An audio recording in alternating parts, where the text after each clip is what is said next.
এই সুন্দর ডিজাইন গলাটি কিভাবে কাটিং করবেন? তো অনেকে কিন্তু মিনার গলাও বলে থাকে। তো দেখুন বক্রমটিকে আমরা এভাবে ডবল করে নিব। তো এখান থেকে আমি গলার পাশে ৩ ইঞ্চি নিব। আর আপনারা যদি কম বডির জন্য তৈরি করতে চান তাহলে উপরে মাপগুলো একটু ফলো করবেন। তো এখান থেকে আমি ৬.৫ ইঞ্চি লং নিব। তো আপনারা আপনাদের মেজারমেন্ট অনুযায়ী লং নিয়ে নিবেন। তো এভাবে আমাদেরকে বক্স তৈরি করে নিতে হবে। তো এভাবে বক্স তৈরি করলে আপনি গলাটি খুব সুন্দরভাবে কাটিং করতে পারবেন।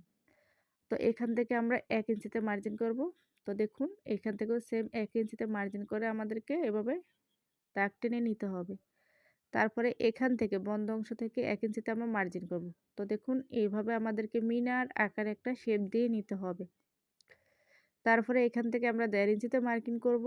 তো মার্জিন করার পরে এই বোতলের ক্যাপটাকে আমরা বসিয়ে নিব। তো সবার বাসায় কিন্তু এই বোতলের ক্যাপ কম বেশি আছে। তো এভাবে আমাদেরকে রাউন্ড শেপ আকারে করে নিতে হবে।